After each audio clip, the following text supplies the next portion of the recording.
Bienvenue à toi, on est sur la chaîne YouTube du Cercle MDB. On va parler de marchand de biens et on va parler de financement, montage du dossier et dossier de financement bancaire pour un marchand de biens. Il faut savoir que pour un marchand qui est considéré comme un professionnel de l'immobilier et qui va avoir affaire à des acteurs spécialisés dans l'immobilier professionnel, eh bien, les critères de financement vont être différents d'un investisseur locatif ou d'un investisseur pour ta résidence principale par exemple. On a fait une précédente vidéo où on a regardé un petit peu les grandes lignes et les modalités d'octroi d'un crédit avec les différentes conditions. Là, ce que je voudrais aborder, c'est un petit peu plus le dossier de financement et du coup les éléments à fournir à notre banquier. Il va y avoir deux grandes parties et aujourd'hui, on va voir une des grandes parties qui est ce qu'on appelle le dossier corporate, le dossier qui concerne l'opérateur.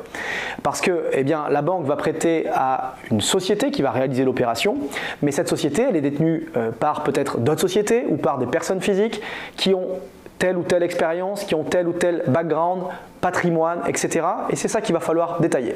Alors, qu'est-ce qui intéresse la banque dans ce dossier-là? Déjà, ça va être la structure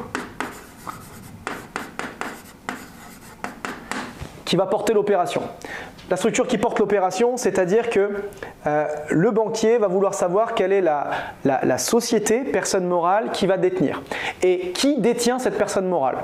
Donc, on peut avoir une structure de marchand et au-dessus avoir des holdings ou avoir d'autres sociétés. Donc ce qu'il va lui falloir, c'est un organigramme qui va reprendre les différentes structures et les différentes personnes qui sont impliquées dans l'opération.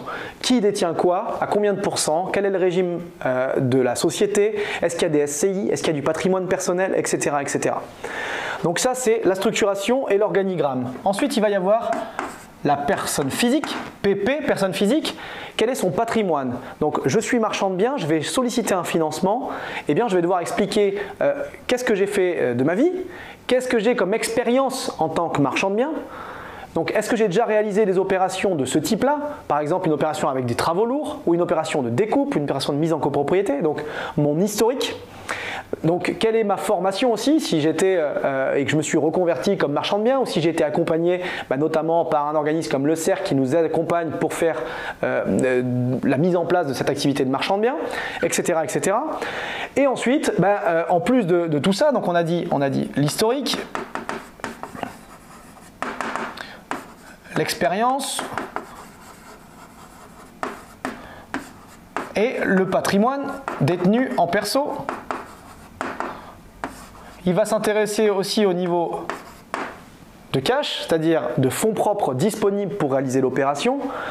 Et ça donne déjà pas mal d'éléments là-dessus. C'est une partie qui est assez compliquée pour le banquier à mettre en place et dans la relation bancaire, dans l'entrée en relation, c'est-à-dire la première fois où vous allez voir votre banquier, c'est ce qui va lui prendre le plus de temps. À ce niveau-là, il n'a même pas encore regardé votre opération de marchand de biens. Il va regarder uniquement la structure qu'il porte, l'organigramme et la personne physique que vous êtes avec le patrimoine, votre expérience, votre background, etc. C'est généralement au cours d'un entretien physique que vous faites avec votre conseiller bancaire que vous allez faire tout ça. Au niveau de la structure, j'ai oublié de le mentionner, mais si elle a déjà notamment des bilans, etc., il va falloir fournir le stock en cours dans votre entreprise, les derniers bilans des sociétés avec tous les éléments qui vont lui permettre d'analyser en termes de frais, de stock, de charges, de ventes, etc., etc.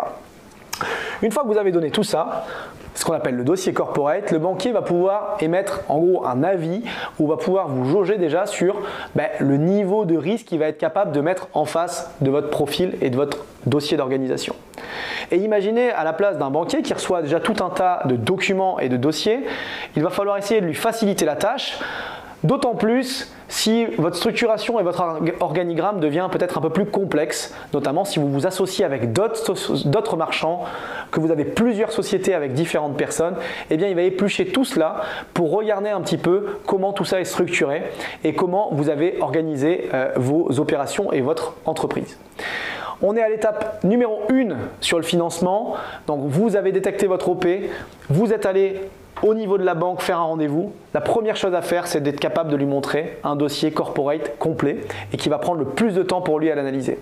Dans un second temps ou dans d'autres opérations, quand vous aurez réalisé plusieurs opérations avec votre même partenaire bancaire, il y aura juste une mise à jour à faire de ces documents-là, mais il aura en gros votre canevas global de réalisation d'opérations et ça lui permettra d'aller plus vite et de rentrer plus dans le vif du sujet de l'opération en elle-même de marchand de biens.